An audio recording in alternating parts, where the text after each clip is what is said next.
vous aime au nom de Jésus. Parce que vous êtes mes frères et sœurs. Et nous sommes dans la présence de notre Père. Et aujourd'hui, c'est un grand jour pour nous. Vous savez, pour un moment où nous voulons écouter la parole de Dieu. Et avec nos acclamations. Si tu es assise, tiens-toi debout. On reçoit la parole de Dieu debout. Alléluia. Parce que la parole de Dieu, c'est Dieu lui-même. Et avec nos acclamations,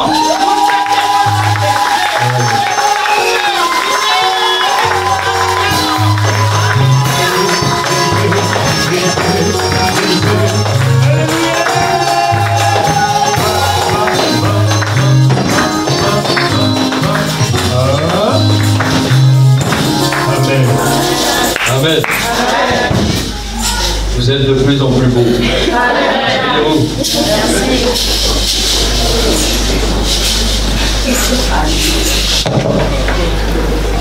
Alors nous voilà arrivés, pour nous en tous les cas, en fin de séjour. Et avec mon épouse, nous voudrions particulièrement remercier le Seigneur et aussi remercier le couple pastoral qui nous donne. Que ton ministère porte du fruit. Au nom de Jésus, mon frère aussi soit béni. Que l'onction du Saint-Esprit soit sur nous. Amen. Merci aussi à vous, frères et sœurs, qui êtes là. Le Seigneur vous aime. Et ce n'est pas par hasard. Le jour de Pâques, nous parlions de la famille. Parce que je n'oublie pas que Jésus a donné sa vie pour ta famille. Pour toi, pour ton couple. Et Jésus est ressuscité, alléluia. Et il veut que ton couple ressuscite aussi. D'une façon miraculeuse. Il veut donner un miracle dans ta vie. À toi, homme, à toi, femme, à toi, famille. Et Jésus est ressuscité, alléluia. C'est pour que ta famille soit ressuscitée. Alors ta maison ne sera plus comme avant. Elle sera une nouvelle maison. Elle sera une maison bénie. Elle sera une maison à l'image de ton Créateur. La gloire de cette dernière maison sera plus grande que celle de la première. Et c'est dans ce lieu que je donnerai la paix, dit l'Éternel. C'est dans ce lieu que je donnerai la paix. Mon ami, tu es là aujourd'hui. Et tu t'attends à recevoir quelque chose, des paroles d'homme. Et je t'invite à ouvrir ton cœur pour recevoir des paroles de Dieu. Amen. Pour recevoir le miracle dans ta vie. Amen. Demain, je partirai, mais le Seigneur est présent. Amen. Alors, c'est pas peut-être le hasard, sans doute même, il n'y a pas de hasard avec Dieu, que j'ai parlé de clou. Enfoncer le clou. Jésus a reçu le clou dans sa chair. Ils ont transpercé ses poignets et ses pieds. Jésus a été crucifié pour toi, pour ton couple, pour ta famille, tes enfants. Toute ta famille est bénie dans le nom de Jésus. Rappelle-toi du sacrifice de Christ. Lorsque il y aura des soucis encore dans ta famille, rappelle-toi que Christ est mort pour ta famille, pour ton couple, afin que tu ne sois plus comme avant et que tout soit changé. Que tu deviennes cette nouvelle créature dont la parole de Dieu parle. Et cette nouvelle création, elle est bénie. C'est un miracle. Tu es toi-même un miracle de Dieu. Tu as le souffle de la vie. Dieu t'a créé. N'oubliez pas ce que je vous ai dit hier. Ton identité. Ton identité. Elle est en Dieu. Elle est en Christ. N'oubliez pas ce que je vous ai aussi dit. Tu ne crois pas en Dieu, mais tu crois Dieu. Tu crois Dieu. Parce que tu crois Dieu, tout est possible. Parce que tu rentres dans les paroles de ton Père.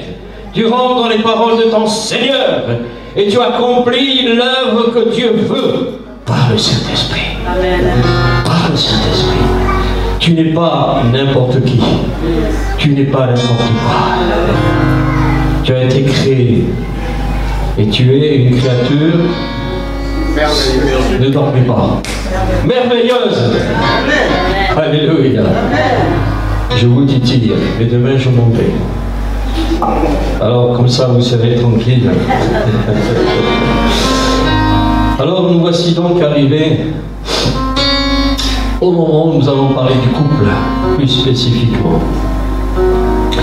Hier je vous ai dit, dans notre entretien, j'aime bien ce mot entretien, c'est un cœur à cœur quelque part. Je vous ai dit que la famille c'était un vaste chantier.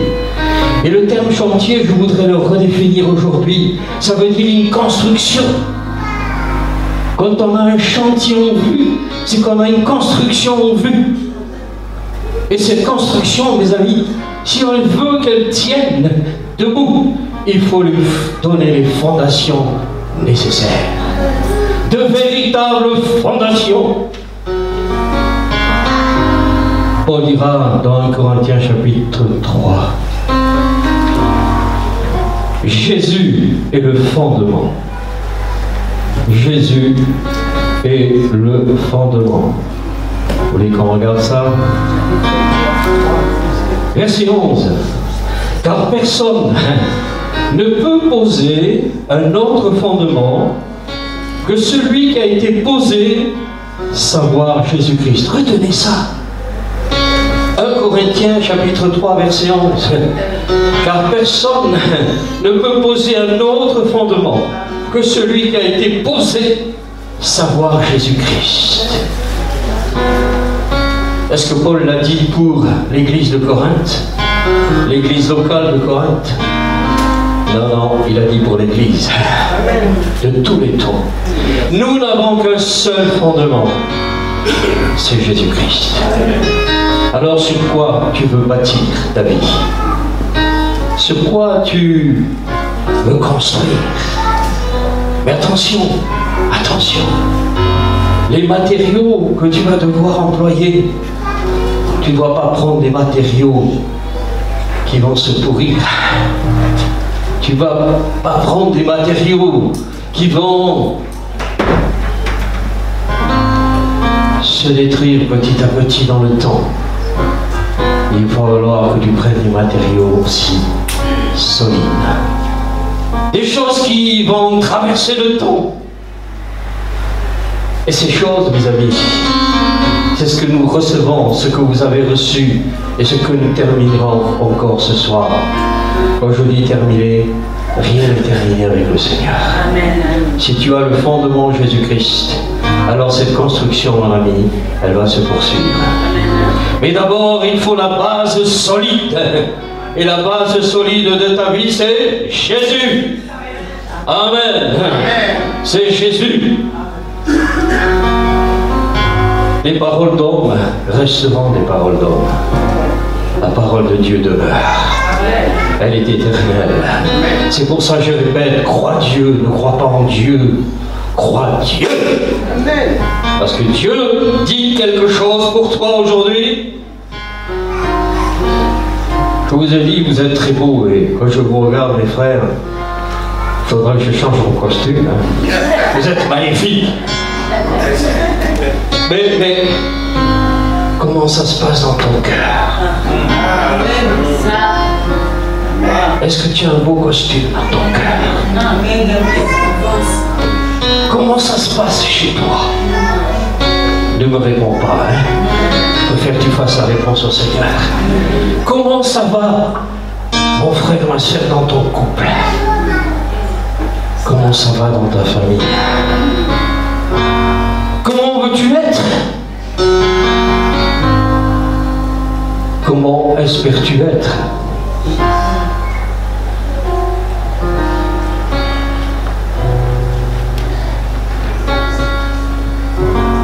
Tu as pensé te marier un jour, alors tu es marié? Ou tu envisages de te marier? Les plus jeunes, regardez-moi. Nous sommes mariés depuis bien longtemps.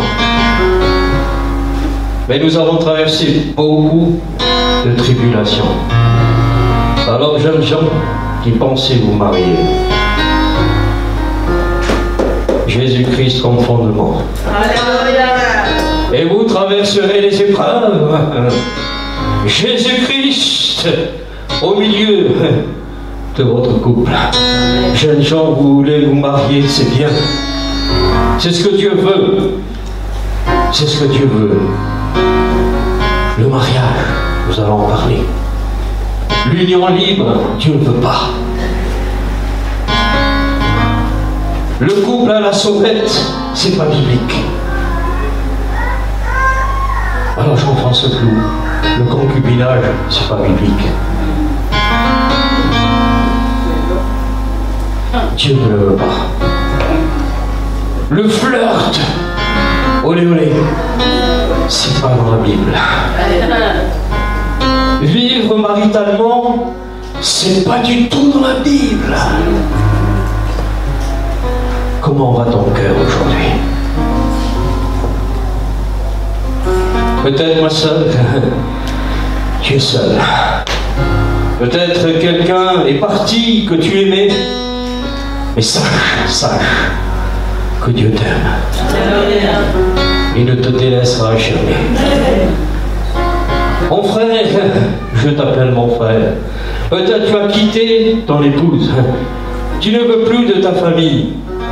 Fais attention à ce que tu fais, à ce que tu dis.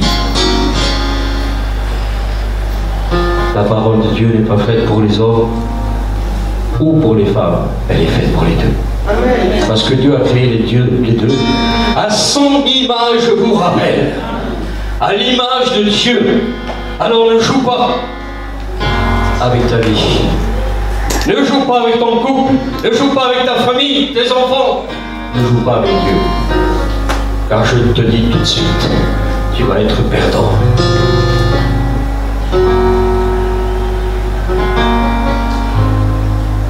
N'oublie pas d'où tu viens. N'oublie pas d'où tu viens. N'oublie pas ton Créateur. Si aujourd'hui tu es là, si aujourd'hui je suis sur cette estrade pour te dire les choses, je peux descendre. Je te dirai les mêmes choses. C'est pas l'estrade qui va changer. Et c'est la parole de Dieu qui doit changer ta vie.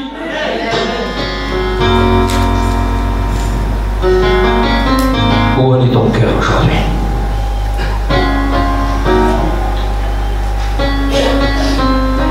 Soyez dans la joie. Soyez dans la paix. Recherchez la face de Dieu. Qui que tu sois, peut-être tu viens ici pour la première fois. Et peut-être tu viens charger. Tu as des bagages énormes. Tu ne peux plus les porter, ces bagages. Jésus-Christ est ressuscité. Amen. Il va tout porter. Viens à Jésus, toi qui as du fardeau. Venez à Jésus. Il va vous soulager. Car lui a déjà porté vos fardeaux à la croix. Il a déjà porté vos fardeaux à la croix. Il n'y a plus qu'à arriver avec tes valises et les jeter, les poser à tes pieds. Jésus va faire le reste. Moi, je mène ma vie, je fais ce que je veux, je décide de ma vie, de mon couple, de ma famille. Attention, ne joue pas avec Dieu. Nous ne sommes rien, sinon que poussière. Des êtres créés à l'image de Dieu, ayant reçu le souffle de Dieu par l'Esprit de Dieu. Alors, c'est autre chose. Peut-être tu es venu avec une grande tristesse. Alors bien sûr, je vais parler du couple. Mais le Seigneur me demande d'enfoncer ce clou-là. Tu es venu peut-être avec ta tristesse. Et tu te dis, là je vais trouver quelqu'un qui va me dire ce qu'il faut faire. Je ne suis qu'un serviteur de Dieu qui ai fait des expériences avec le Seigneur. Dans mon couple, dans ma famille et moi-même. Et je te dis, c'est pas l'homme qui va changer ta vie. C'est Dieu. Par son Saint-Esprit. Je ne sais pas qui tu es. Je ne sais pas comment tu es venu. Jésus le sait. Jésus le sait. Et ça suffit. Et c'est bien comme ça. Lorsque Dieu a créé, il a dit, c'est bon. C'est bon. Aujourd'hui, le Seigneur veut créer peut-être quelque chose de nouveau, certainement quelque chose en toi. Et il va dire, c'est bon. Parce que ce que Dieu crée, c'est bon. C'est durable. Ce n'est pas n'importe quoi. C'est Dieu qui te dit, aujourd'hui, Jésus, mon fils, est ressuscité. Viens à lui. Il va changer ton existence. J'ai parlé d'hommes et de femmes. Je parle à vous aussi, les jeunes gens, les enfants. Peut-être vous n'êtes pas bien dans votre famille. Peut-être il y a des souffrances que vous n'avez pas dit à votre papa, à votre maman. Dites-les à votre papa dans le ciel. Et il va entendre vos prières. Il y a ainsi des souffrances qui se passent chez les jeunes gens, chez les enfants, et dont les adultes ne savent rien ou veulent les ignorer. Je vous mets en garde, adultes. Dieu voit le cœur des plus petits et des moins grands. Attention, Dieu les aime. Ils sont créés à son image. Et là, je suis en train de titiller vous, les parents. Papa, maman, n'oublie jamais que Dieu t'a fait grâce. Dieu a accordé à ta famille un cadeau. Ça s'appelle un enfant. C'est pas un gamin qui est arrivé, c'est pas un gosse. C'est un cadeau du Seigneur. Alléluia. Il est chez toi. Et tu dois en prendre soin. On y va quand même, dans mes notes? Il faudrait, hein. Dieu créateur, j'en parle, Dieu est omniscient, omnipotent, omniprésent. Ce Dieu, je viens de le dire encore, est à l'origine de la création de l'être humain. Et voyez-vous, quand on dit lorsque l'homme et la femme ont été créés à l'image de Dieu, eh bien, ils ont reçu une personnalité, ils ont reçu la raison et un sens moral. Il y a de l'intelligence en toi, il y a de la sensibilité, il y a de la volonté. Tu es capable de bien des choses. Mais je te retourne à 1 Corinthiens 3:11. De tout ce que tu es capable, fais-le sur le fondement de Jésus, avec Jésus. Ainsi, l'être humain tiré de la poussière est porteur de vie.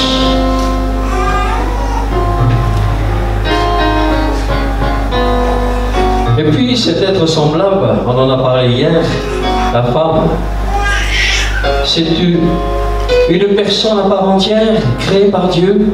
Elle est assortie, elle est conforme, et elle te correspond. Ne l'oublie pas. C'est la même personne créée en Dieu. N'oublie pas, homme, que cette création appelée femme, elle fait désormais partie de toi, car elle a été tirée de toi. Alors là, je suis en train de parler vers les couples. N'oublie pas que celle qui est à côté de toi a été tirée de toi. Elle est partie intégrante. Le Seigneur déclare, ils feront une seule chair. Ils sont une seule chair. Alors si tu t'aimes en tant que personne, aime celle qui fait partie de toi. Parce que Dieu l'a voulu ainsi. Oh, différent bien sûr, mais complémentaire. Et complémentaire. Et lorsque, voyez-vous, dans le jardin d'Éden, il y a eu cette chute, Dieu, dans sa bonté, eh bien, lorsqu'il les a appelés, ils se sont cachés. Donc l'intelligence a réagi. Ils se sont cachés à la voix de Dieu. Mais Dieu n'a pas regardé cela. Il les a bénis, on l'a dit hier, avant-hier. Et il les a revêtus. Il les a revêtus parce qu'ils avaient découvert qu'ils étaient nus. Alors il les a revêtus. Mes amis, cette phrase fait allusion à Christ qui a été fait justice pour nous. Dieu pourvoit aux pécheurs en les revêtant d'un vêtement nouveau. Tu es revêtu du vêtement de Jésus-Christ.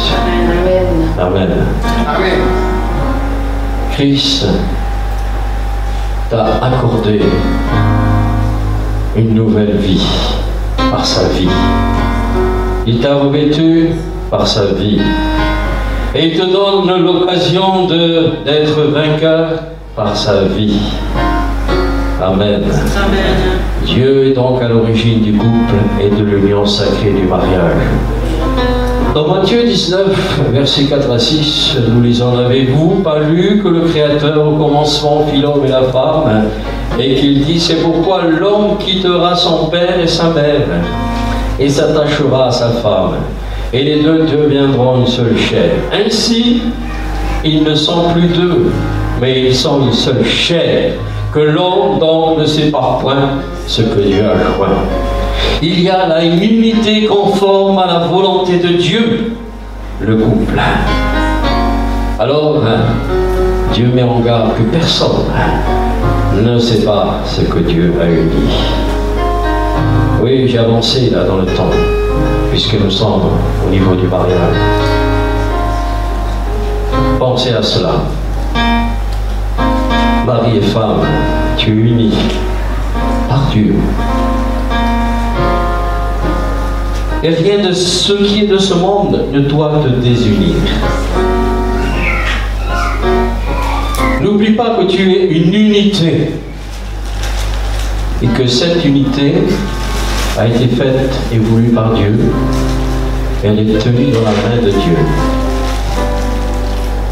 C'est une force pour toi de savoir que si tu es dans les mains du Seigneur, aucun homme ne peut séparer la chose. Quand je dis chose, ce n'est pas péjoratif. Et ton union, aucun homme n'a le droit d'intervenir dans ton union. Et réfléchissez, je fais allusion à bien des choses quand je dis ça. Les gens parfois extérieurs qui voudraient détruire un couple. Les parents, voire un proche, on en a parlé hier, qui voudraient se mêler. Alors tu fais une unité. Mais cette unité n'est pas suffisante. Il te faut Jésus. Parce que la corde à 3 fils ne rompt point. Il te faut Jésus-Christ. Alors cette unité va être consolidée. Elle va être forte. Et on pourra tirer dessus, ça va tenir. Ça va tenir. Amen. Je dis ça par expérience. Je dis ça par expérience. Nul ici, nul besoin d'expliquer quoi que ce soit. Vous comprenez ces choses.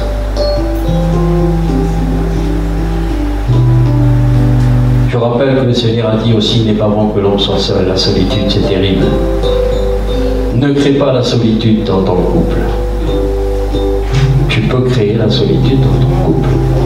Vous savez, il y a des petits instruments qui nous sont aujourd'hui formidables. C'est le téléphone. Alors, tu es avec ton épouse. Je ne remonte pas à la Genèse, elle est jeune, mais aujourd'hui, mes amis, jeune ou moins jeune, le diable a trouvé un petit instrument terrible dont on peut avoir besoin, c'est vrai. Mais je dis que la corde à 3 fils, il faut le Seigneur Jésus. Mais dans ton couple, tu n'as pas besoin du téléphone. Vous me comprenez? C'est-à-dire que lorsque vous parlez, que vous ne parliez pas avec le téléphone. Lorsque vous entendez une voix, ne prenez pas le téléphone, parce que c'est peut-être votre époux ou votre épouse qui vous parle. Le téléphone, c'est bien. Mais dans le couple, il doit être dans la poche. Amen. Il y a trop de discorde, mes amis. Et là, on va en parler, ça s'appelle le relationnel. Il n'y a plus de relation avec cet instrument. Tu m'as dit quoi?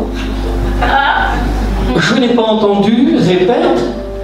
Et bip, bip, bip, bip, bip, bip. Alléluia. Vous savez,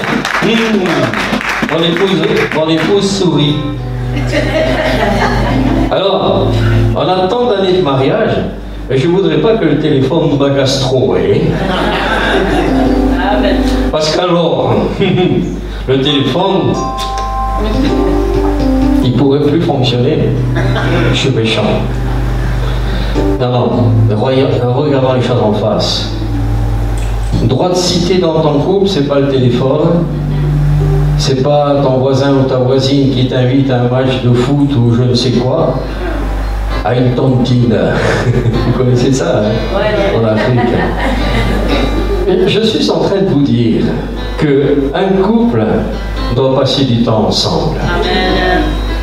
Tu t'es pas marié pour être, je l'ai dit hier, avec tes copains ou avec tes copines, ou à faire du lèche-vitrine toute la journée, voire 2 jours durant, et monsieur attend à la maison des fois que... Alors tu prends vite le téléphone, où es-tu? Où tu es? Et l'autre te dit j'arrive. Elle arrive 3 heures après, quoi. Arrêtons. Amen. Si tu es marié, tu n'es pas marié avec ton téléphone, tu n'es pas marié avec ton voisin, ta voisine, tu es marié avec l'épouse que le Seigneur t'a donnée. Alléluia. Et là, je parle dans le mariage chrétien. Parce que, voyez-vous, on peut parler des autres. Mais comme on a dit tout à l'heure, 1 Corinthiens 11, 23, etc., que chacun s'examine soi-même. Hein? Ne va pas juger les autres. C'est leur problème. Examine-toi dans ton couple. C'est ton problème. Mais il ne faut pas que ça reste ton problème. Il faut que ça soit ta joie. Amen. Oui. On peut être marié depuis une année, voire au moins 40, 50 ans. Et de surcroît, on est chrétien. Il n'en reste pas moins vrai que chacun est appelé à veiller sur lui-même, sur son épouse, sur sa famille. Et cela ne s'adresse pas plus à l'un qu'à l'autre. Tous les deux. Tous les deux, vous êtes concernés. Est-ce que le clou pénètre? Dans un couple qui fréquente une assemblée chrétienne, attention, il peut y avoir une impression chrétienne. Je répète, un couple fréquente une église, mais il peut donner l'impression d'être un couple. Alléluia. Alléluia. J'ai pas fini. Mais pas forcément une véritable application de cette vie. Paraître et être, c'est différent. Pour ça, hier, je disais aussi, il faut que tu naisses de nouveau. Jeunes gens qui chantaient. Est-ce que tu as rencontré Jésus-Christ? Est-ce que Jésus a changé ta vie? Tu viens chanter, vous êtes formidable. Allez, tout. Mais est-ce que ton cœur a rencontré Jésus? C'est important. Le témoignage de notre frère est important. Alors, sous prétexte de s'appeler chrétien, parce que baptisé depuis X ans, parce que marié dans telle église, peu importe. C'est notre comportement qui est témoin manifeste devant Dieu et devant les hommes. Je vais plus loin. On peut paraître en public à l'église, mais au foyer, méchanceté, d'agressivité, de chantage, de dissimulation, de tromperie, etc., etc. Ne paraît pas. Sois Sois ce que Dieu veut que tu sois. Ne parais pas. Ne fais pas semblant. Certaines personnes ont l'art, voyez-vous, de mettre et amener leurs proches en colère. Ils dissimulent leur jeu. Et dans l'église, ma chère, mon cher, et à la maison, Dieu. Là. Les autres ne voient pas. Et qui le voit? Et qu'est-ce qui est le plus important? Ouais. C'est Dieu qui le voit. C'est ça qui est le plus important. Vous comprenez? Vous comprenez? Amen. Allez, on continue. Hein. Et puis, certains vont plus loin. Ils ne se contentent pas d'être comme ça. Ils vont présenter leur famille de façon bizarre, vous voyez. Mes enfants, mon mari ou mon époux. Mais toi qui te plains sans arrêt, si tu priais pour eux, ce serait peut-être bien. Ce serait remettre les choses à plat sur le véritable fondement, par le véritable fondement. Si tu priais pour ton mari, si tu priais pour ta femme, il y a toujours le téléphone à la main. Si tu priais pour tes enfants qui vont pas bien, commence par ça.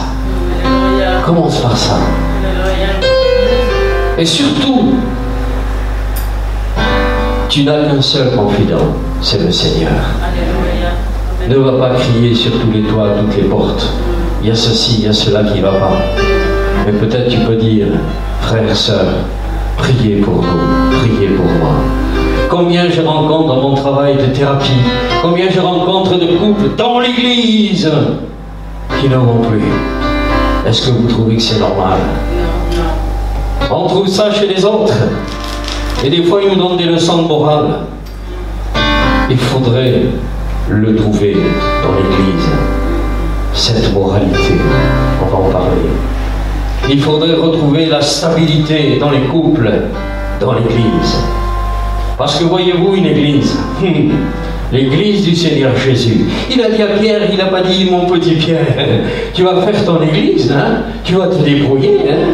Il a dit, non, je bâtirai mon église. Tu es une pierre là, mais moi je suis le rocher, Pétros Pétra, hein, en grec. Et je bâtirai mon église, la mienne, pas la tienne. Alors dans l'église de Jésus-Christ, eh bien on doit se comporter comme le Seigneur le veut. On vient avec sa famille dans l'église, parce que voyez-vous, la famille dans l'église, c'est une force. Et lorsque cette famille est bien constituée, l'église va bien fonctionner aussi. Les pasteurs, je l'ai dit devant mon frère, ma soeur, mon frère, comme vous voulez, les pasteurs n'ont pas à supporter vos pleurnicheries, vos bobos de tous les jours. Vous êtes grand maintenant pour vous parler comme ça. Il ne faut plus venir avec votre doudou et votre biberon. Il faut arrêter. Il faut arrêter d'embêter papa et maman.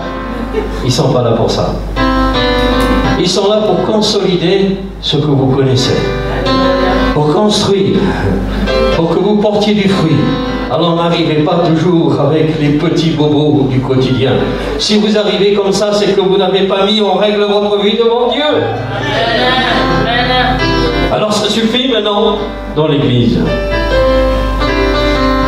Comment veux-tu être témoin si tu n'as rien à témoigner?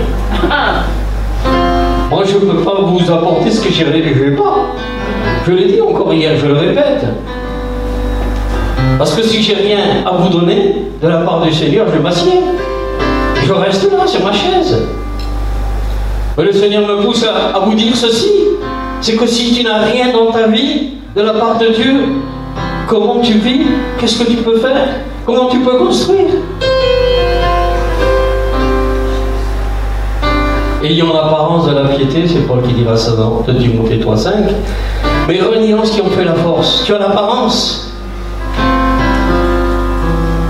et la force.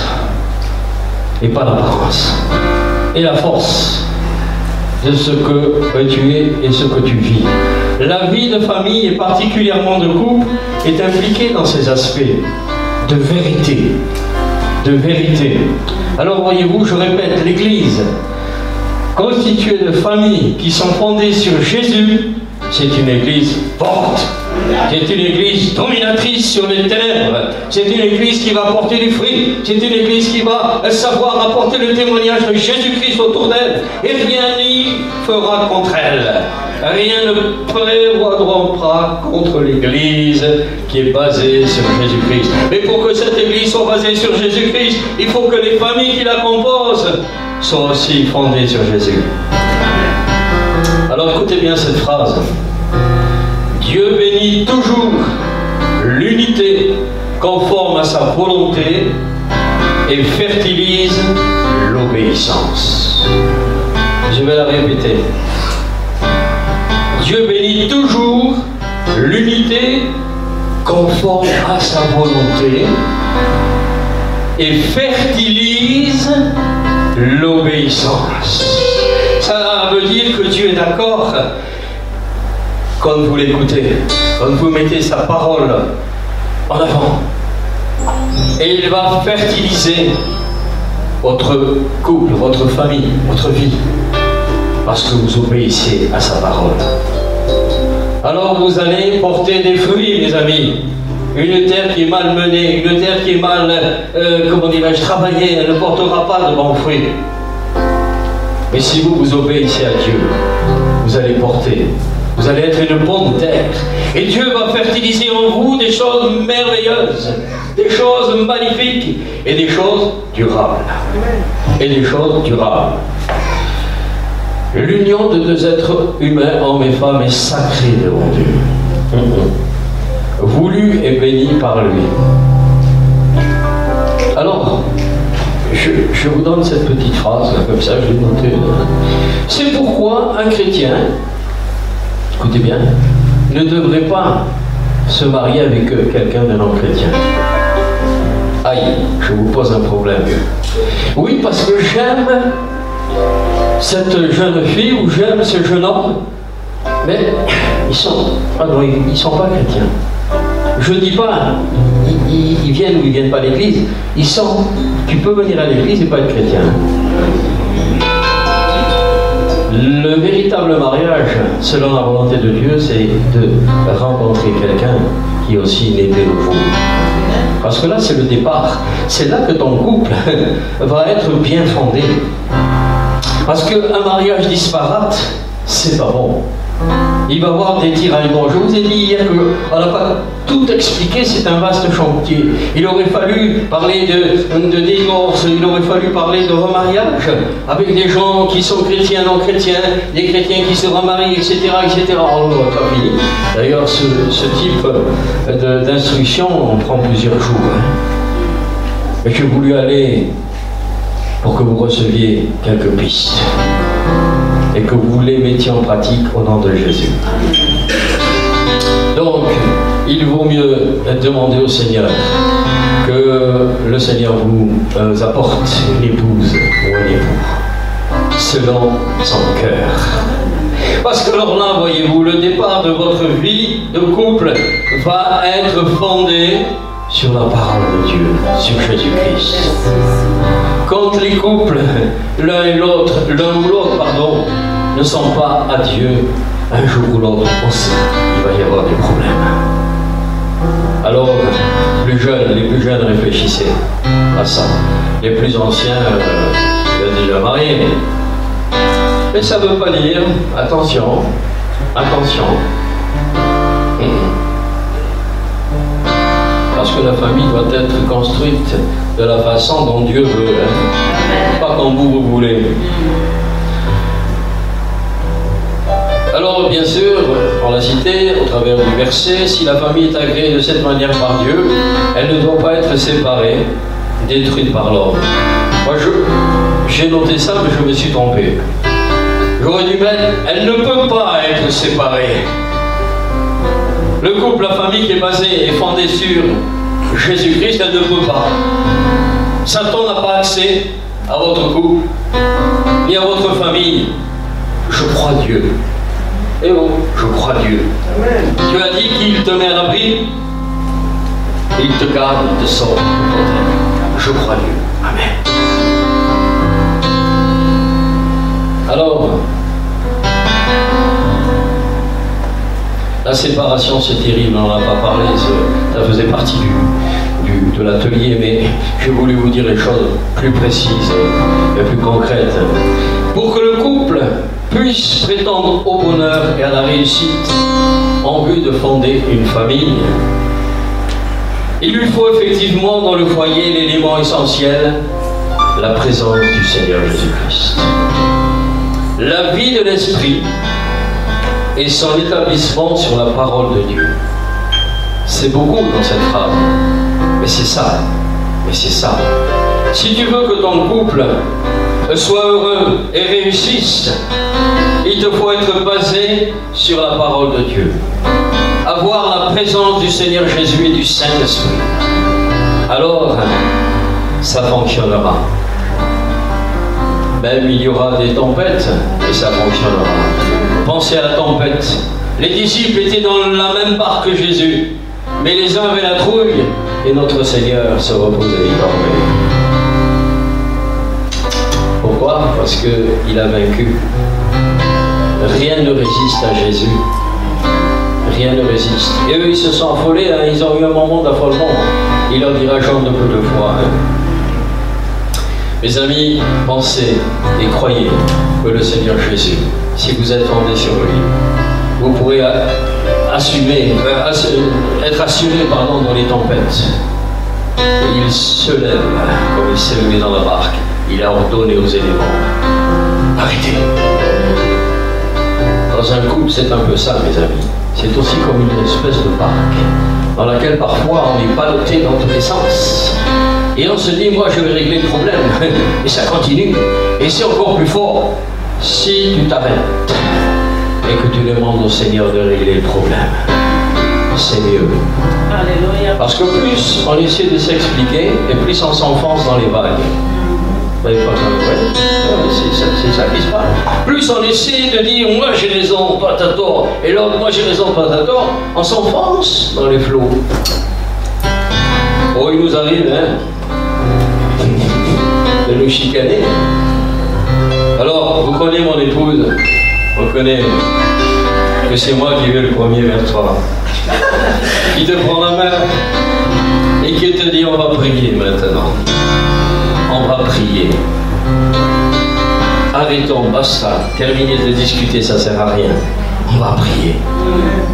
Pourquoi? Parce qu'on a autre chose à faire que se disputer. Non, on ne se dispute pas, ouais. On a autre chose à faire que se chicaner. Dire c'est moi toujours qui ai raison. Ah, c'est ça, c'est terrible. L'être humain, il veut toujours avoir raison. Quand il a tort, surtout. Le Seigneur présent nous dit je suis là. Alors quand ça ne va pas dans ton couple, prends la main de ton mari, de ton épouse. Ou s'il ne veut pas prendre la main, laisse-lui sa main. Ne la coupe pas, hein. Mais va te mettre à genoux. Ah Seigneur, je suis fatigué. Je suis fatigué. Viens, viens, viens, viens Seigneur Jésus. Viens, lève-toi dans ma barque. Et calme ce qui ne va pas. Vous croyez que les polémiques ne s'arrivent pas dans les couples chrétiens? Bien sûr que si. Je vais vous donner un exemple, très vite. J'ai connu un couple, un pastoral. Mon père était ancien de cette église, un des anciens, et un jour le pasteur vient, il toque à la porte, et il se tutoyait, bon, il faisait partie du comité des dirigeants. Il lui dit, tiens Albert, mon père s'appelle Albert, prends les clés de l'église. Moi je ne vais pas faire le culte ce matin, je ne peux pas. Alors mon père, qui était un homme très calme, mon épouse l'a connu, et dans ces moments-là, il rigolait pas trop. Il a dit de quoi? C'est toi le pasteur de cette église, tu vas prendre les clés, tu vas aller à l'église et tu vas nous porter le message ce matin, t'as compris? Il rigolait pas, papa. Et alors, t'es parti avec ses clés. Mais après, on a appris que sa chère épouse trouvait le moyen de faire la douche aux enfants juste avant l'heure de culte. C'est quoi ça? Et lui avait les nerfs, parce que l'heure arrivait. Et c'est vrai que quand on veut servir le Seigneur, on n'aime pas être en retard, quoi.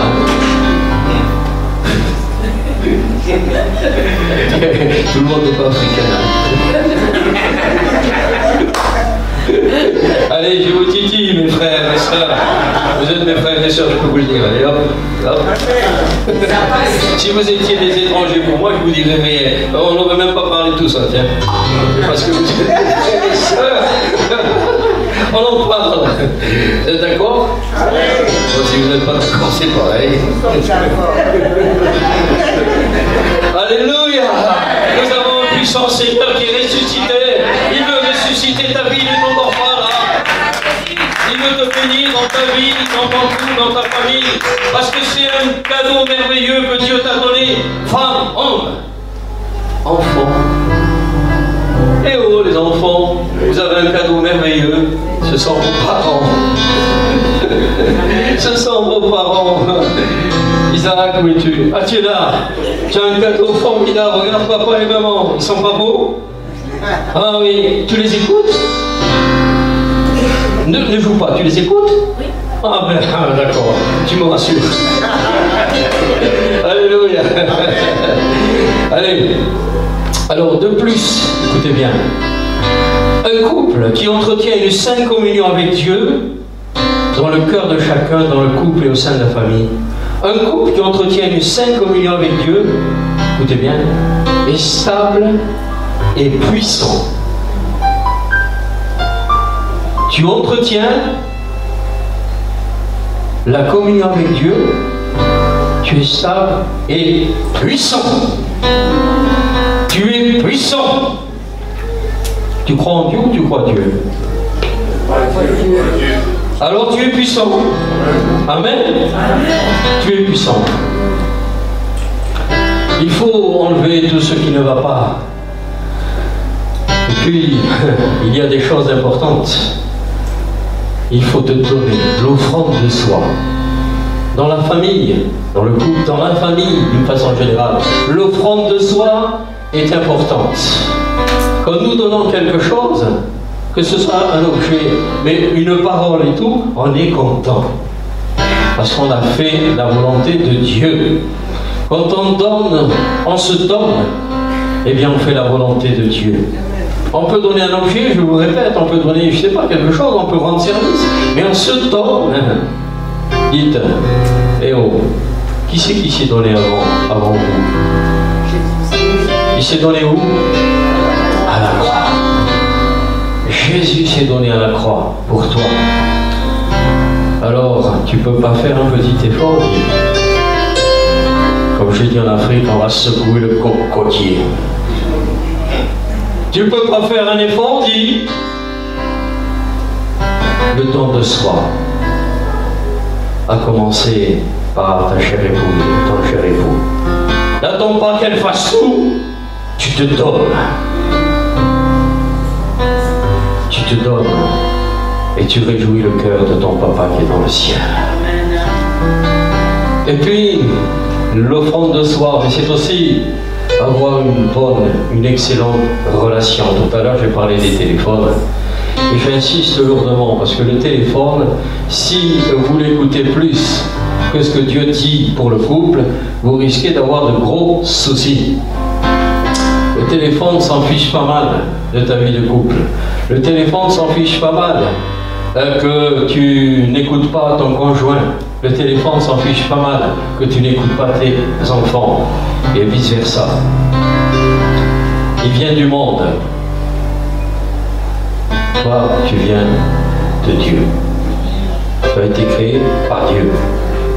Alors maintenant, la relation. Nous allons parler donc de ce dernier point, c'est l'existence et le fonctionnement du couple. Quelqu'un a dit, je l'avais noté, mais c'est pas important, c'est la phrase. Il a dit ceci, pas un chrétien. Il a dit ceci, tous les mariages sont heureux. c'est vivre ensemble qui cause des problèmes. Ah, Seigneur Jésus, au secours. Le jour de ton mariage, ouf, il y a des étincelles partout. Il y a des choses, mais alors, magnifiques. Et ceux qui viennent les inviter disent, quel beau mariage, ça a été merveilleux. Et les mariés, vous avez vu la mariée, qu'elle est belle. Et le marié, oui, oh, oui, c'était beau. Quelque temps après à la maison, catastrophe. Quelque temps après à la maison, c'est la Syrie là. Tous les mariages sont heureux. C'est le monde qui dit ça. Dieu dit, ton mariage est béni par moi. Amen. Alors nous allons parler de cette relation, parce que c'est important la relation. Si tu ne te parles pas, tu ne te comprends pas, tu fais rien. Quoi. Et c'est valable, je l'ai dit aussi pour les enfants. Hein.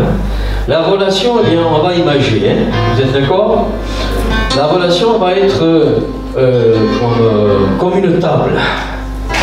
Mais alors, pensez une table. Il n'y a pas une belle table ici avec 4 pieds quand même. 3, ce serait embêtant. Oui, une table, allez. Une chaise aussi, mais une table. Ah, j'insiste. Eh bien, il ne faut pas que cette table soit bancale, mais qu'elle soit stable, qu'elle soit solide, qu'elle soit construite avec des pièces de qualité. J'en ai parlé tout à l'heure, le fondement de qualité. Alors, tout d'abord, un plateau, le plateau de la table. Il vaut mieux en avoir un, parce que si vous avez 4 pieds, c'est embêtant. Vous posez les affaires, il faut un plateau. Et alors, par extension, on dit que sur ce plateau, on met à plat les sentiments, les actions, les désirs, les souhaits. C'est le lieu de débat où l'on va construire.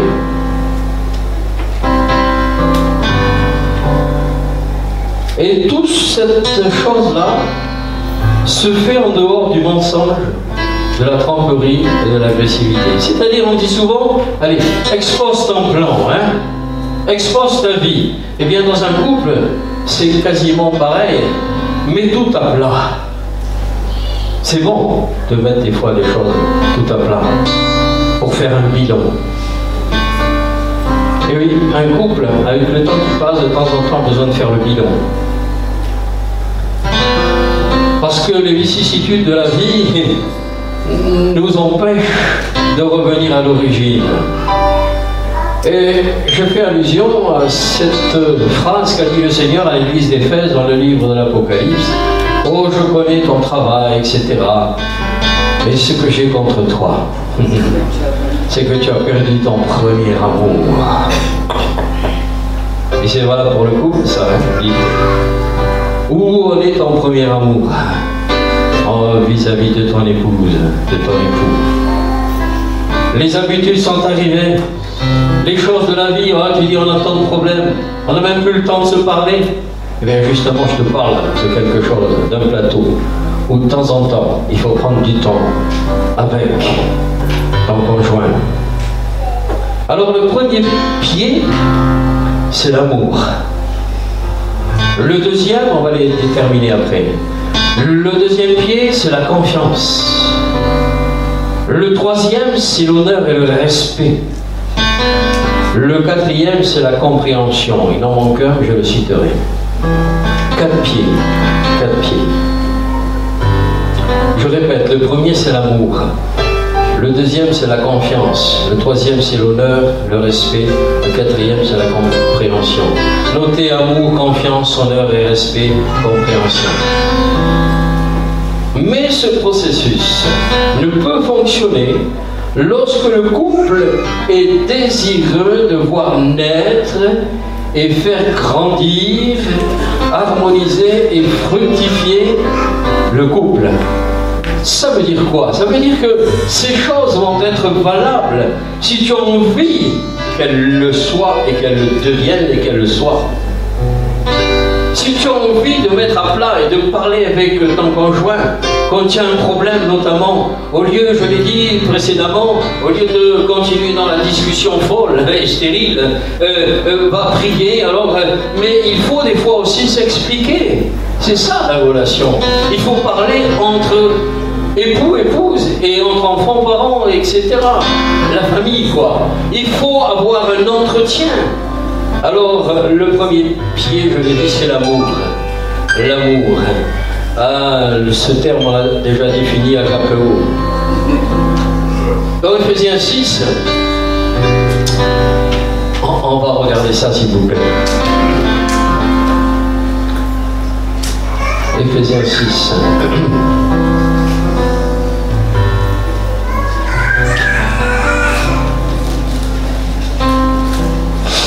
En ce qui concerne les hommes, ça commence au verset 25. Marie, que chacun aime sa femme, comme Christ a aimé l'Église, et s'est livré lui-même pour elle, afin de la sanctifier, en la purifiant et en la lavant par l'eau de la parole, pour faire paraître devant lui cette Église glorieuse, sans tache, etc. Il s'agit du Seigneur avec l'Église. Mais verset 28, c'est ainsi que le mari doit aimer sa femme comme son propre corps. Celui qui aime sa femme s'aime lui-même, car jamais personne n'a haï sa propre chair, mais il la nourrit et en prend soin, comme Christ le fait pour l'Église. Parce que nous sommes membres de son corps. Allusion aussi à la Sainte Seine. Verset 31. C'est pourquoi l'homme quittera son père et sa mère, s'attachera à sa femme, et les deux deviendront une seule chair. C'est pour l'homme, ça. Marie, que chacun aime sa femme comme Christ a aimé l'Église. C'est déjà la principale phrase. Tu aimes ton épouse comme Christ a aimé l'Église. Mais Christ a aimé l'Église, Christ a aimé. Alors il faut faire pareil. C'est comme dans cette prière où Seigneur, pardonne nos offenses comme nous aussi nous pardonnons à ceux qui nous ont offensés. Comme nous aussi nous pardonnons. Alors Seigneur, tu nous pardonnes de la même façon que nous pardonnons. Comprenez? Il y a un don de soi certain. Marie, que chacun aime sa femme comme Christ a aimé l'Église, et s'est livré lui-même pour elle. Ah là là là là. Oh ben, c'est pas mon problème, hein. C'est le problème de mon épouse. Et puis si elle a quelques soucis, ben, c'est pas les miens. Alors là, c'est quoi ça? C'est de l'égoïsme, c'est du machisme, c'est pas trop.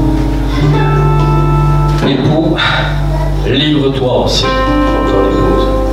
Ça veut dire défends-la aussi. Défends-la. Ouais, ouais.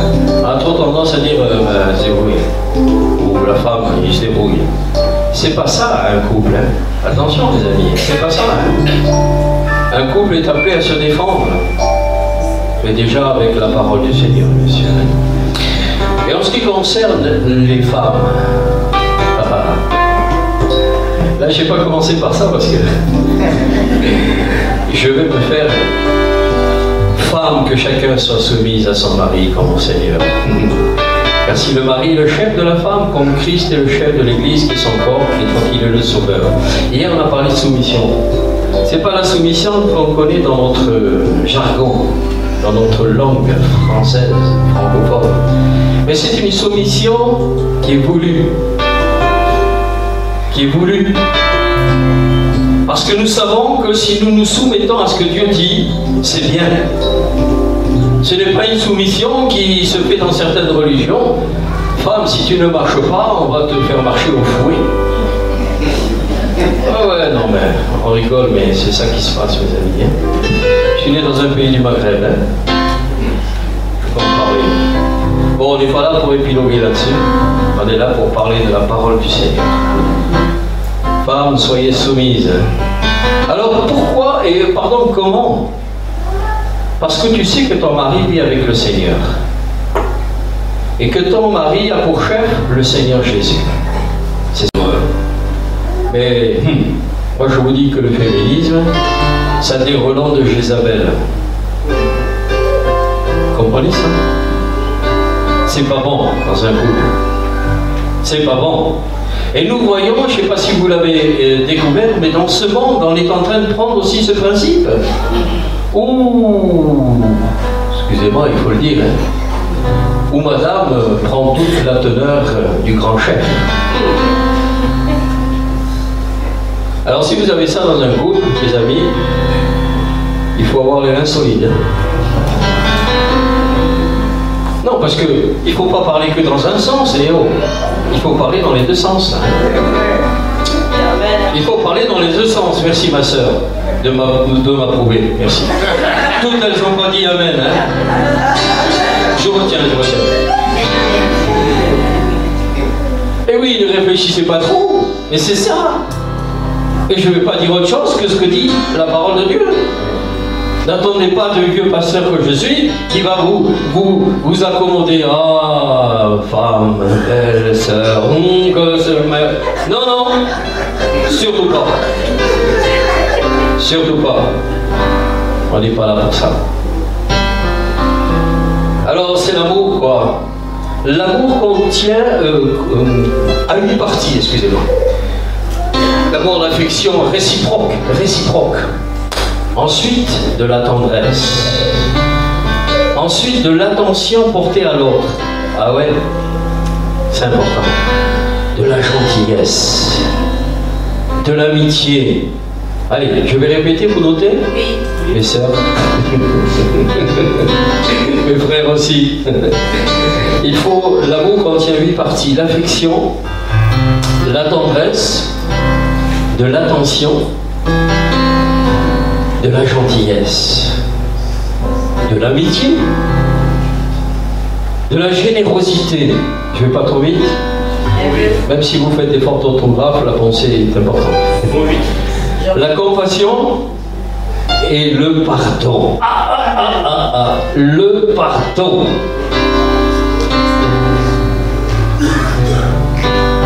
Le pardon, 2 points. Je n'attends pas que ce soit l'autre qui se prononce en premier. Le pardon. Ouais, ben, on s'est disputé, bon. Si elle me demande pardon, je dirais oui. On repart. À 0.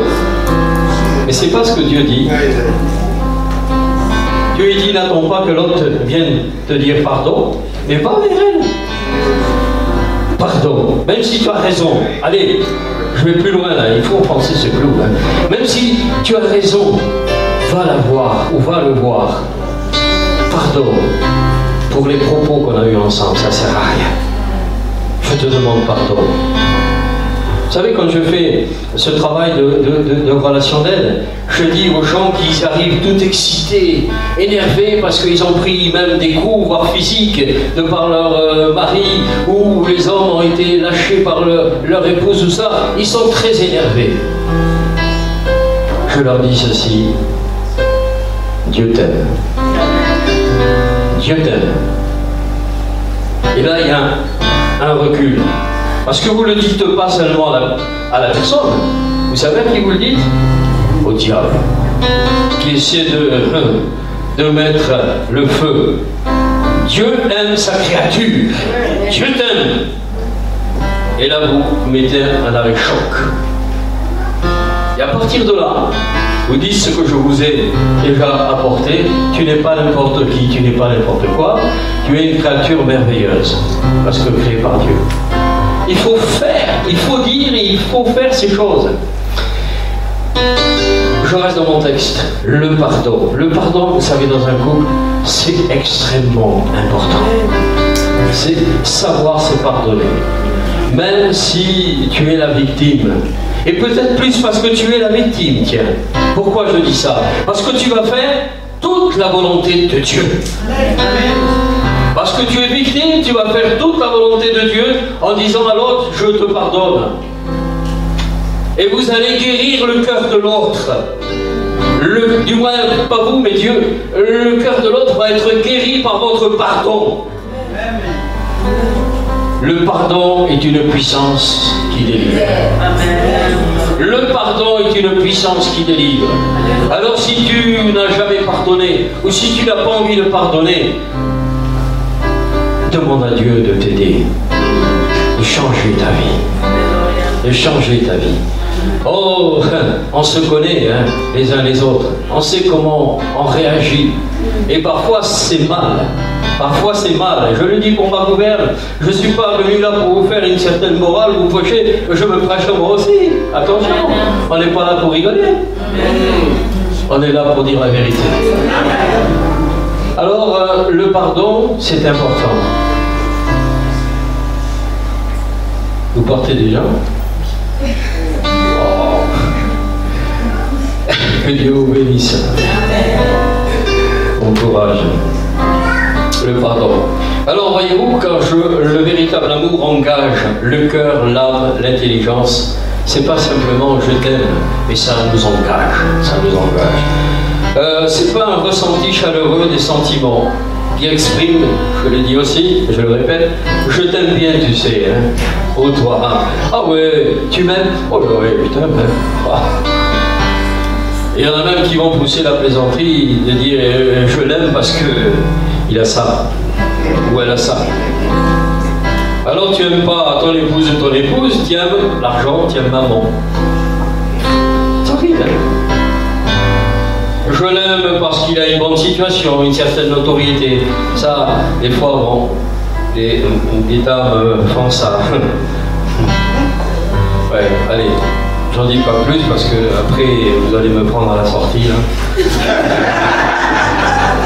Je ne vais pas m'en remettre, quoi. Ah, soyez tranquille, hein, ça. L'amour, c'est pas une question de volonté obligatoire. Dieu me demande de l'aimer, je vais l'aimer, c'est du positivisme, ça. Si tu dis ça, j'aime parce que je suis obligé, c'est de la charité froide. Comme la viande froide, ouais. C'est de la charité froide. Il n'y a rien de consistant, il n'y a rien de positif, il n'y a rien de vérité. Car le véritable amour comporte un élément émotionnel et un élément comportemental. Ça veut dire que l'amour, il y a l'émotion dans l'amour. Et c'est suivi par le comportement. Vous recevez là? Allô, allô, la terre, vous recevez? Il y a un moment émotionnel, là, dans le cœur. Et puis il y a un comportement qui va avec. Si tu n'aimes pas, tu n'as pas un bon comportement. Si tu aimes, tu as un véritable comportement d'amour. La confiance. La confiance, elle a 6 parties. C'est de l'assurance, c'est de la loyauté, c'est de la sûreté, de la constance, de la capacité à tenir les promesses, et c'est de l'honnêteté. Alors, ces mots, si vous les avez notés, vous pouvez regarder ensuite dans un dico. Je répète, c'est de l'assurance, la confiance. C'est l'assurance, c'est de la loyauté, c'est de la sûreté, de la constance. On ne change pas, on est constant. De la capacité à tenir les promesses et de l'honnêteté. Voyez-vous, si on est capable de faire ça, c'est parce que quelqu'un habite en nous. Il s'appelle le Seigneur Jésus-Christ. On est capable de faire ça, oui. La confiance est complexe et se base sur la compréhension de tous ces éléments. Voyez-vous, elle est à la fois une décision et un processus qui évolue. C'est une décision que nous prenons aussi, parce que Dieu nous a créés avec de la volonté, je l'ai dit au tout départ. Donc cette volonté, il faut qu'elle soit mise en action. Et tout ça, la confiance, eh bien, elle se produit, Dieu nous donne, mais nous devons cultiver ces choses en nous. Voyez-vous, alors là, attention, j'ai mis attention. Dans un couple, dans une famille, dans un couple notamment, puisqu'on parle de couple, la confiance, écoutez bien, une fois brisée, peut prendre du temps avant d'être rétablie. Ou ne plus jamais exister. La confiance. Et quelque part, je n'ai pas noté, mais c'est lié avec le pardon. Si véritablement tu pardonnes, alors la confiance va revenir dans ta vie pour ton conjoint. en train de pousser là. La confiance, je répète, une fois brisée, tu n'as plus confiance à ton conjoint, peut prendre du temps avant d'être restauré et rétabli. Ça peut prendre du temps. Ou ne plus et jamais exister. Et parfois je dis à ces couples qui ont été séparés mais qui en fait tous les deux désirent se remettre ensemble, eh bien il faut parfois dire ceci: prenez du temps. Prenez du temps, chacun de votre côté. Placez-vous devant le Seigneur. Prenez du temps qui va être favorable pour le restant de votre vie. Prenez ce temps parce qu'il va être bénéfique, afin que la confiance que vous aviez soit restaurée. Amen. Un autre point, c'est l'honneur et le respect. L'honneur, le respect. Il y a 7 parties. Dans l'honneur et le respect, c'est l'acceptation, c'est la reconnaissance, c'est l'affirmation, c'est l'appréciation, bien des termes, hein. C'est l'approbation, l'admiration et la prise en compte. Je répète: acceptation, reconnaissance, affirmation, appréciation, approbation, admiration et prise en compte. Là aussi, méditez après sur ces termes, sur ces qualificatifs. L'honneur, le respect. Tu es honoré d'être accompagné de l'autre. Qui c'est l'autre? C'est ton mari, c'est ton épouse. Tu es honoré par ça, de ce que l'autre dit ou fait. Je répète ces mots hein, parce que l'honneur, le respect, l'acceptation, la reconnaissance, l'affirmation, l'appréciation, l'approbation, l'admiration, la prise en compte. Quand on médite ensuite ces mots, on s'en rend compte hein, de ce que c'est que l'honneur et le respect. L'honneur, le respect. Oui, je l'ai dit, je le répète encore, excusez-moi de toujours répéter les mêmes choses, mais quand il faut que ça rentre dans le cœur. Attention à notre comportement lorsqu'on est en société, en public. Honorer son conjoint, le respecter. Ah oui, non mais c'est, vous voyez celui qui est là-bas au fond là. Ou alors, ah ben, c'est celle qui discute là. C'est quoi? Est-ce que Dieu te considère machin, truc, chose? Mon épouse, c'est cette dame. Vous voyez la plus belle là? C'est elle. Mon époux, vous voyez, c'est le plus beau qui est là dans le coin là, c'est lui. Amen. C'est toujours la même, hein, qui... Ah oui, c'est pas normal ça, hein. Et oh. Aïe aïe aïe, c'est pas normal. Mais c'est ça, honorer son conjoint. Et vous savez, on honore dans la maison, bien sûr. Mais où on honore le plus, c'est en public. Amen. Amen. Et c'est dans l'église. Amen. Amen. Vous êtes venu avec votre épouse? Ah ouais, je suis venu avec la sœur d'elle. Oh, oh, oh. Oh. Vous êtes venu avec votre époux? Ah ben oui, je crois qu'il est en bas, là, dans sa bagnole, là. Je sais pas, ouais. Oh, oh, oh, oh. Je dis hier que les paroles élèvent et les paroles descendent quelqu'un. Attention à tes paroles, époux, épouse. L'honneur, le respect. Comprendre le sujet n'est pas suffisant. Nous avons besoin de le communiquer.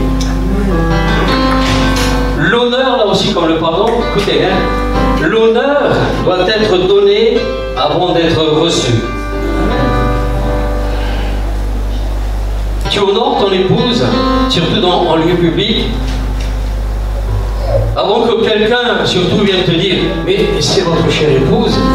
Waouh, tu auras manqué une case là. Hein. Ça veut dire aussi présent ton époux, ton épouse. Parce que tu es fier de lui ou d'elle. Parce que tu l'honores devant Dieu et les hommes. Parce que c'est ça le mariage, mon ami. C'est honorer son conjoint. Tu n'as pas un objet à côté de toi.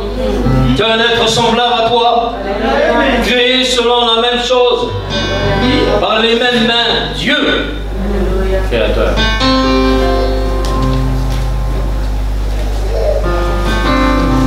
Il y a un vieil adage qui dit ça: si tu ne peux pas parler en bien de quelqu'un, reste silencieux.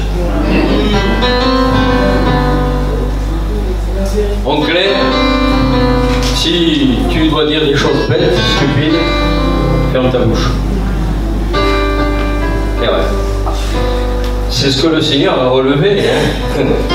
Matthieu 7,3, pourquoi vois-tu la paille dans l'œil de ton frère ou ton épouse et n'aperçois-tu pas la poutre qui est dans ton œil?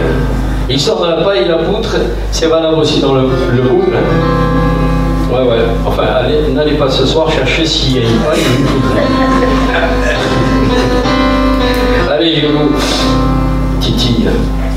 Honorer et respecter. Cette phrase est importante. Honorer et respecter son conjoint, c'est dans bien des cas lui dire que nous sommes heureux ou heureuses d'être à ses côtés. D'être à nos côtés. Je répète. Honorer et respecter son conjoint, c'est dans bien des cas lui dire que nous sommes heureux qu'il soit à nos côtés ou qu'elle soit à nos côtés. Je suis heureux d'être venu quelque part avec mon épouse ou avec mon époux. Vous savez, aujourd'hui, lorsque le Seigneur nous appelait à la mission, bon, au départ, mon épouse ne voulait pas venir. Bon, elle avait ses préjugés, bon, je la comprends, hein. Et une enseignante depuis tant d'années, elle s'est dit, qu'est-ce qu'en Afrique, je ne sais pas. Je ne veux pas dire, je ne dis pas. Je ne dis pas, monsieur. Après, je vais te prendre. Je ne dis pas. Mais après c'est elle qui me disait, il faut retourner. Et le travail qu'on a fait là-bas, c'était merveilleux, par la grâce de Dieu. Elle a remonté les écoles, elle a enseigné des enseignants. Et moi, j'ai porté la parole à mes jeunes frères, prédicateurs et moins jeunes. On a partagé ensemble. On a partagé aussi les bons repas. Les bons repas, tout ça. On se regarde comme ici, là. On a partagé, mais c'est ça. Et honorer l'autre. Voyez. C'est lui dire que nous sommes heureux qu'il soit à notre côté. Et aujourd'hui, missionnaire, pasteur et missionnaire, j'aime pas partir seul. J'aime pas être seul. Parce que d'abord, si je m'en vais seul, je dis une bêtise, personne ne me reprendra. Mais oui. Ça sert. Allez, tapez les mains. Si j'ai personne, on va dire ce pasteur, il a dit une ânerie, mais bon, je ne veux pas lui dire. Hein.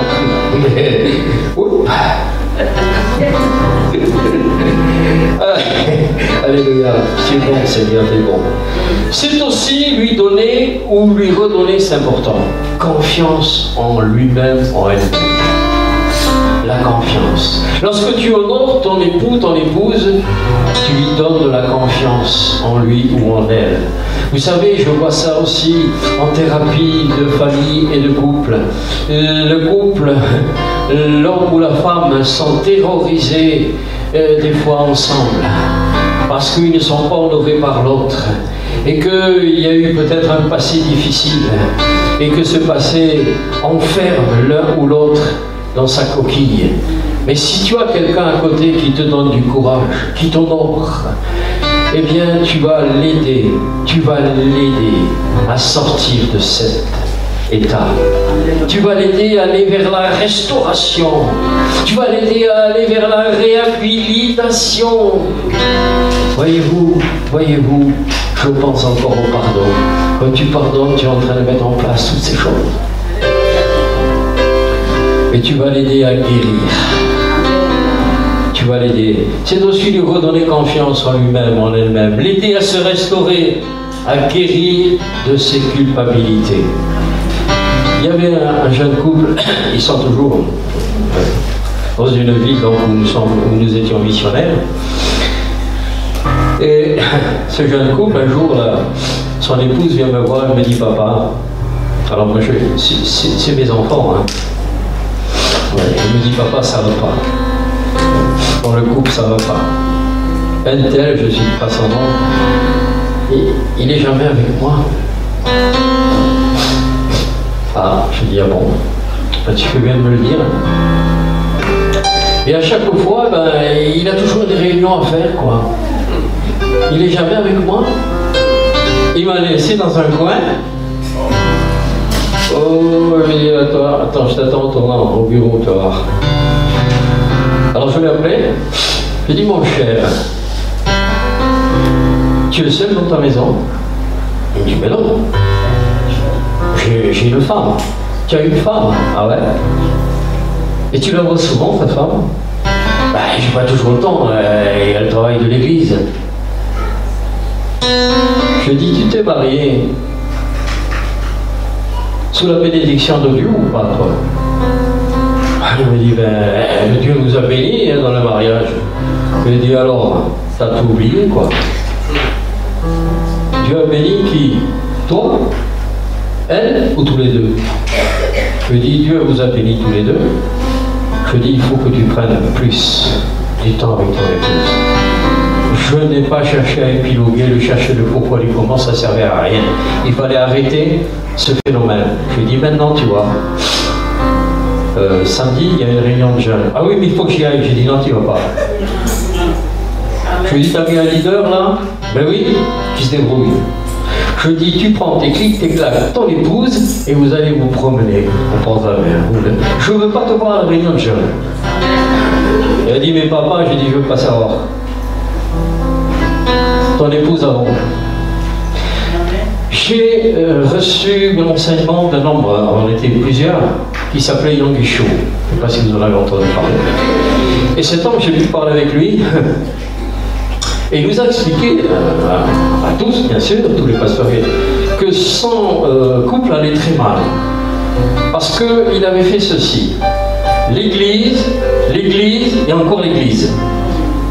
Et un jour, sa belle-mère est venue le voir, elle lui a dit, écoute, et on dit, si tu continues comme ça, ta femme, ma fille, va te quitter.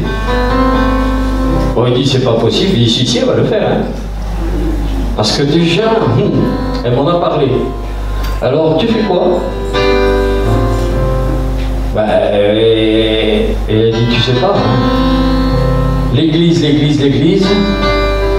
c'est Dieu. Mon épouse, l'église. Dieu, mon épouse, ma famille, l'église. Parce que, mes frères qui êtes pasteurs, vous n'êtes pas, excusez-moi, hein, mais vous n'êtes pas indispensables. Si Dieu vous place à un endroit, c'est selon sa volonté. Et vous allez grandir à cet endroit selon sa volonté. Il vous a choisi, merci Seigneur, gloire à Dieu. Mais vous n'êtes pas indispensable. Par contre, ce qui est indispensable, c'est que vous nourrissiez le troupeau, là. Que vous nourrissiez l'église. Parce que la plus grande joie d'un serviteur de Dieu, je vais vous la dire, moi, parce que je l'ai vécu, je la vis encore, c'est de voir de nouveaux serviteurs de Dieu se lever. Des hommes et des femmes qui aiment le Seigneur et qui le servent. Voilà. Le rôle d'un Dieu, d'un papa, c'est pas de dire de mourir comme a dit un jeune un jour. Oui, frère, vous allez mourir sur l'estrade avec votre micro. Il avait raison. Quand un jeune serviteur de Dieu se lève, toi, homme de Dieu, tu l'aides. Tu le construis à l'image de Dieu. Tu l'aimes et tu l'aides. Parce que tu n'es pas indispensable. Un jour, il va falloir que tu quittes ton estrade, là. Amen. Dieu bénit l'obéissance. Dieu bénit l'obéissance. Et c'est pareil pour les parents et les enfants, d'ailleurs. Voilà. Et top, je vous le dis. Dieu nous aime tellement, mes amis. Si on comprenait cet immense amour, on ferait tout pour lui plaire. Et on ferait tout pour plaire à notre conjoint, à notre famille. Nous ne sommes pas des êtres indispensables, mais nous sommes des serviteurs et des servantes de Dieu. Que Dieu choisit, qui place à certains endroits, et où nous sommes, il ne faut pas tourner, il faut dire Seigneur, je veux faire ta volonté. Je fais ta volonté, et je sers ta parole dans mon cœur, afin de ne pas pécher contre toi. J'aime bien cette phrase du jeune Samuel. Par l'Éternel, ton serviteur écoute. Amen. Par l'Éternel. Ça a été le verset qui est venu quand j'ai reçu l'appel de Dieu aussi. Par l'Éternel. Cholis. Cholis. Par l'Éternel. Ta servante, ton serviteur écoute. Amen. Amen. La compréhension, la connaissance. Nous avons tous besoin, un besoin profond d'être compris. Adultes comme enfants. Et nous nous plaignons parfois, même souvent, d'être incompris. C'est pas vrai ça? Nous avons tous un grand besoin d'être compris. Souvent on dit, mais je lui parle, elle ne comprend jamais ce que je lui dis. Mais c'est l'inverse aussi.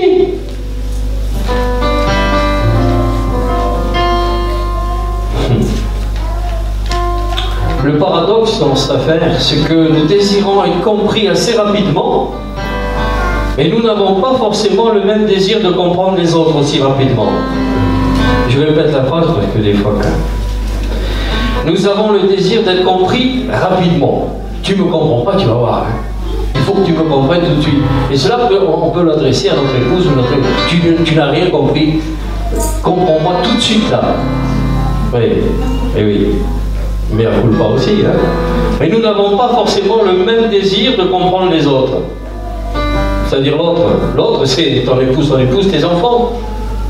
Je t'entendrai une autre fois. Ça vous rappelle rien, ça?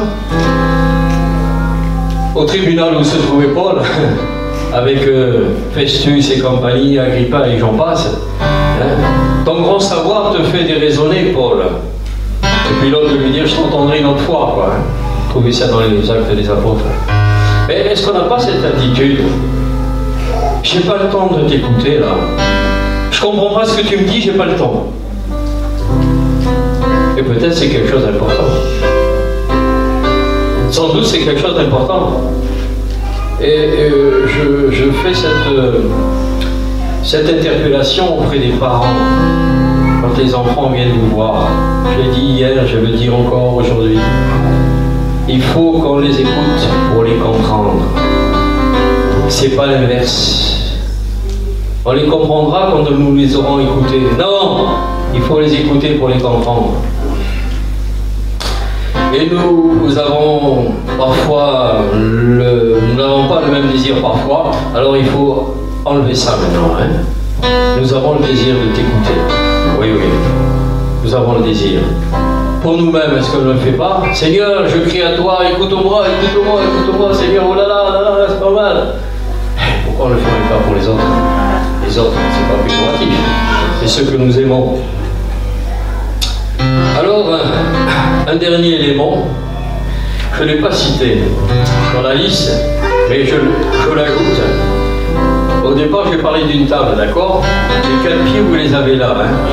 Mais ce n'est pas les pieds de table qui sont importants. Hein? C'est ce qui a été dit à côté. Hein? Le dernier élément, c'est la sainteté.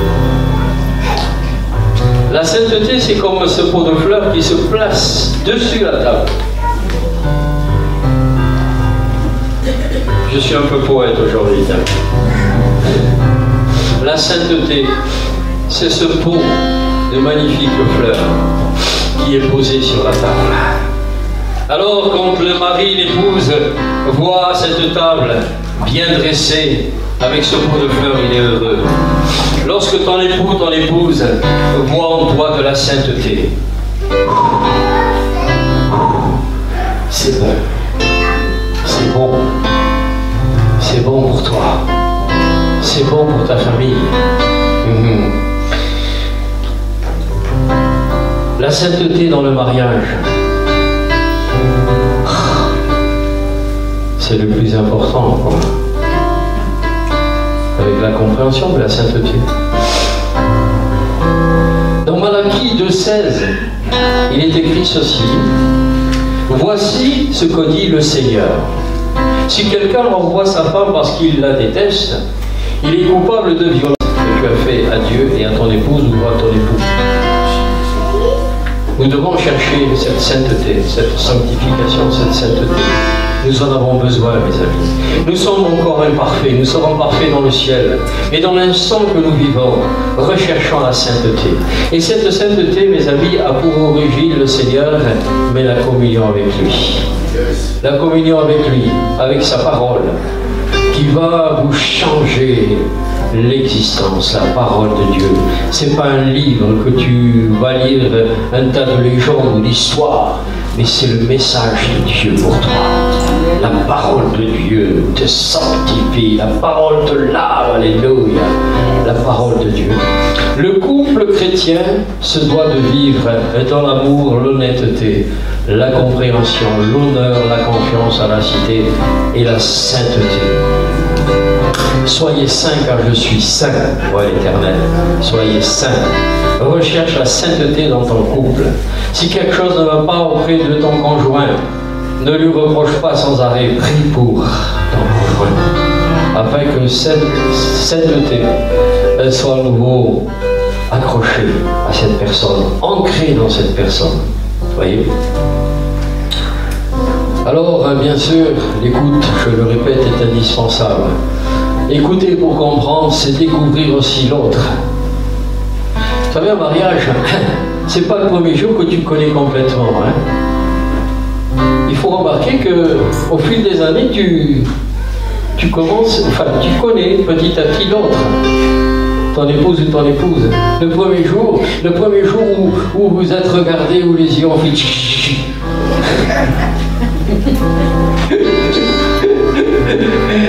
Ma femme ne veut pas que je dise ça.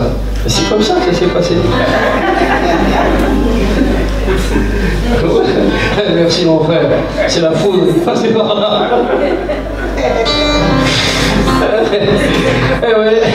Enfin, après l'orage, la foudre, après la foudre, le beau soleil, il faut qu'il dure le beau soleil. Hein.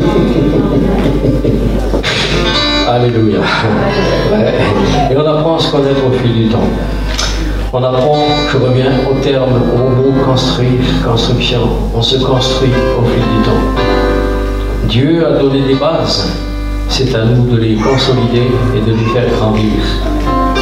Pierre après pierre peut-être, mur après mur, mais c'est important, c'est indispensable. Nous construisons et construisez ensemble. Apprenez à vous connaître, entrez dans cette intimité spirituelle et morale, afin que vous fassiez une construction durable, une construction éternelle, valable. Éternel non, puisque dans le ciel il n'y aura plus ni homme ni femme comme nous le vivons aujourd'hui. Donc il est bon de chercher à connaître l'autre avant d'éviter aussi des échecs. Vous voyez? Il est bon aussi, avant le mariage, de savoir un petit peu, de connaître, non pas par curiosité malsaine, mais l'Église. Il peut venir quelqu'un dans l'Église et qui ne correspond pas à ce que Dieu veut pour vous. Hein, c'est cette histoire qu'on se raconte des fois dans les coulisses pastorales où ce garçon, ce jeune homme avait envie de se marier, il prie le Seigneur et dit Seigneur, que la prochaine réunion il y ait une jeune fille qui rentre avec une robe rouge. Et c'est celle-là, Seigneur, je crois que c'est celle-là. Alors la réunion est arrivée, et quelqu'un est arrivé avec une robe rouge. Il a couru, il a dit ah, le Seigneur, il n'arrive plus à parler, le gars. Ah, le Seigneur. Et il a dit quoi? On ne se connaît pas. De quoi on peut parler? C'est vrai.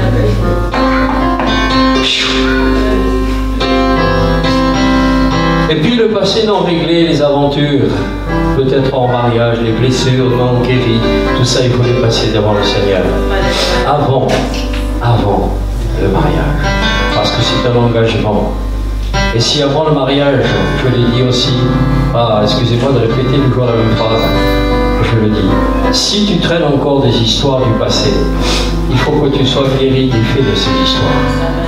Et ça, le Seigneur peut le faire. Parce que si vraiment la personne